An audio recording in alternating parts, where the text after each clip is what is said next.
This is Prowl 1701, and today we're going to do a review of the Archon version 3.1. This is a kind of more advanced model of their existing Archon that they've had for a while, but it actually has a thin neck. This is Ultrasaber's first actual thin neck saber, and it looks really nice. I'm really fond of it. This part right here is very similar to the V2. I went with the all silver pommel here. They do offer it in the black and silver as well. Actually, where's the V.2?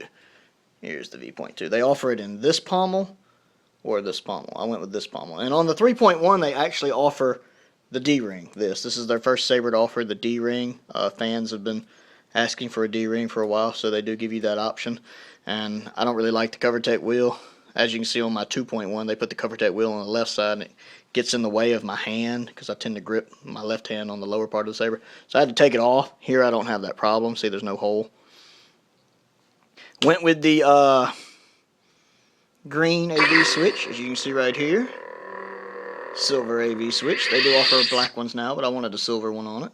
The AV switch is slightly different. Like, here's the old AV switch. I don't know if you can really tell. It's not really focusing.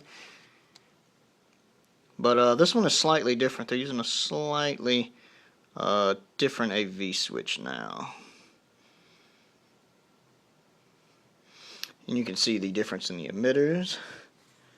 I do like the fact this one has this part. This one actually does have it, but the blade fits down on it to help hold it in place. See, this one actually has a fatter neck, and the blade slides down in there further. These are slightly different, not much. I don't really have a preference either way. The problem with these, the Archon V3, is that it has to have a heavy grade blade because of the thin neck. The blade can't sit very far down in. It's only an inch or two in here, and to hold it in, it has to slide down over this slot right here, and it has to be a heavy grade blade. You can't get this in a mid grade blade. As most of y'all know, I love a mid grade blade. I use a mid grade blade on all of my sabers. This one makes it heavier because the heavy grade blades are twice as thick, thus they weigh twice as much. And let's see if I can get these right next to each other. If you look right here, you'll notice the 3.1 is a bit longer because the blade doesn't slide as far down into the hilt. That extra bit of length makes it harder for me to use. There's a reason why I always get a 32-inch blade instead of a 36-inch blade. It's just better balancing.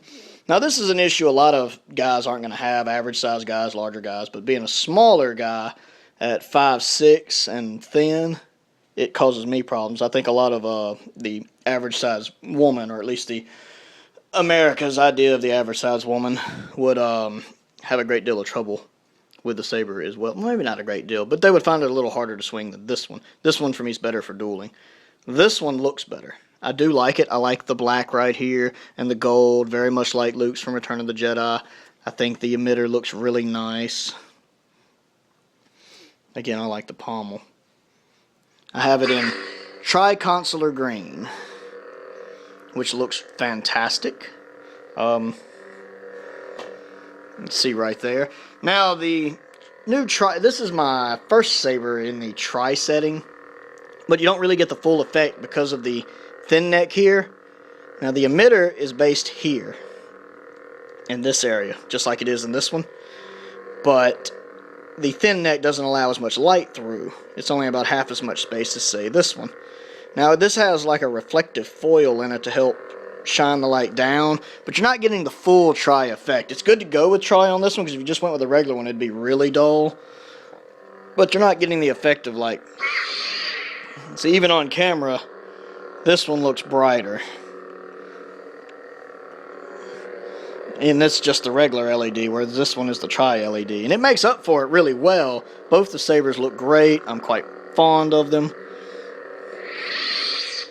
This one has the V4 soundboard, so if I want to, Episode 2. I can rotate the fonts. Episode 6. That's the stunt mode. The Obsidian. Sith. Ancient. Episode 1. Episode 2. I like to keep it on the episode 2 font. Confirmed. So you just hold it down when you're cutting it on, and that goes into the menu. Tap it once to rotate between each setting, and then hold the button down to confirm the one you want. This one only has the V3. It only has the... That's it. That's all it has.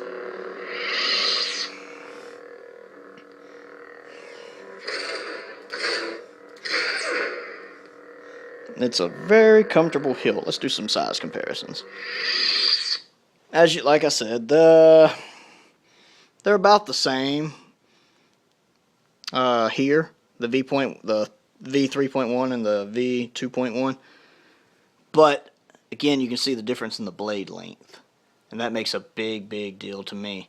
Another thing I noticed is the tip. I think they may be switching to a tip that screws in. If you look right here, I don't think it's really showing up well on camera. It almost looks like it's screwed in.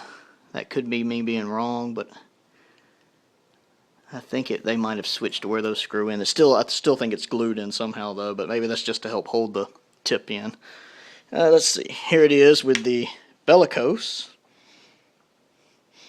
Right here, the bellicose, another one of my favorite hilts. There we go. See? Arctic blue, consular green. Those actually go really well together. Give you kind of an idea what those look like.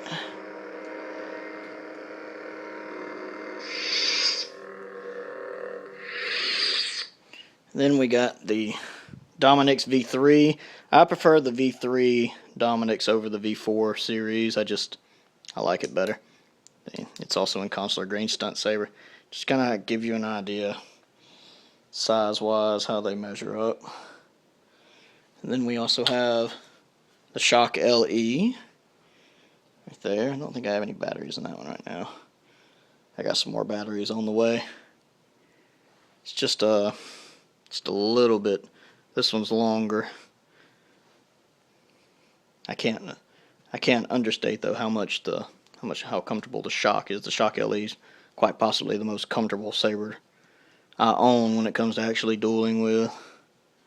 So, and of course the Prophecy, my personal favorite of all the hilts. It's nice Guardian blue.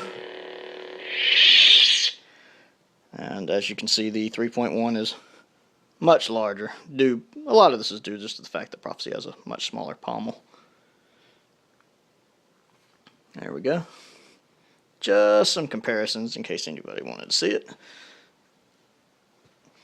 So, coming around over here, get a look at it this way.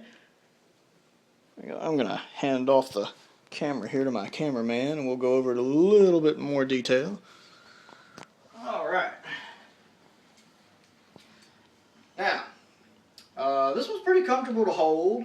I keep my right hand here, left hand here. I have no CoverTech wheel to get in the way on this one because of the D-ring. As you can see, it works pretty well. It makes a slight clanking, or not clanking, but it makes a noise when I do this. I don't know if you can hear it or not, but it does. That's a little irritating, but not bad. It's a great saber. And sometimes this will work itself loose. I have to tighten it every now and then. It hadn't right then, actually, but every now and then it does. The 3.1 is slightly different. The original one they came out with this was the version 3. The 3.1, they did toughen the thin neck a bit so it could you could actually duel with it. There were some issues with the original version 3 with the this part breaking. They strengthened that, and that's why it's called the 3.1. Have a look at it here.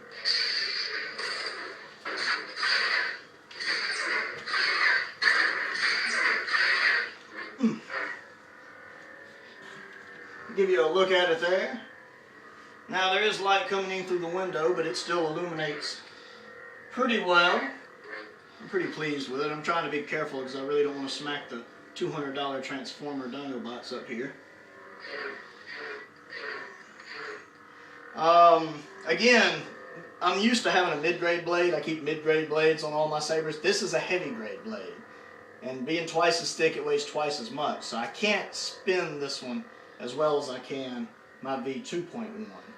Also, as I pointed out earlier, the blade extends up further since it doesn't sit as far as the hilt, and that changes the balance point.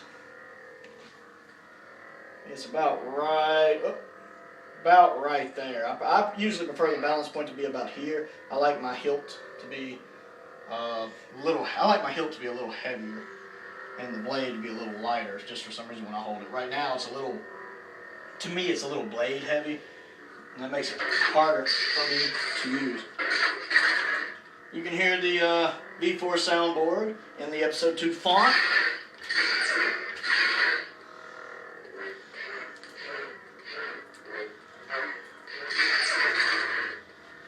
Whereas in the 2.1, I can pretty much just, I have a couple other videos where you see me twirling it around like a madman. It's light. I think this one looks better. The 3.1 does look better. It makes a great decoration piece. And you can still duel with it. But for someone my size, especially I think for more for girls, but for guys my size, I think this one's better to use if you're actually planning to go out and duel with it. Just holding them in my hands, this one feels so much lighter. To the point to where, when I had originally when I originally ordered my 3.1, I considered maybe selling my 2.1. Didn't think I would need it anymore, but after having gotten this one in, I've decided I definitely want to keep my 2.1. It's just more comfortable to use. Although I really like the silver pommel, and I think I want to get a silver pommel and put it on this one. I think it looks better with a silver pommel. However, I am not disappointed in this. I'm very glad I got it. It was an entry in a raffle, which I did win a free saber. I'll go over that as soon as it gets in. Ultrasabers is, of course, pretty awesome. Their forums, if you've never been to their forums, go to their forums, saberforum.com. All sorts of interesting stuff there you can learn. The emitter can be taken off. You can unscrew it. It is MHS compatible, so I've never actually taken it out before. But yep, see, there's the LED. And if you look, you can actually see there's 3 LEDs in there. That's why it's a tri-LED. And I could take the emitter from the 2.1 and put it on there if I wanted to. I'm not going to do that, but I could. Not really any point. I could take the shock emitter on there. Any MHS compatible emitter I could just slide on there if I really, really wanted. This part too will also unscrew separately. And then the batteries are right here in the pommel. First time I'm taking the pommel off too. So you can take the pommel off.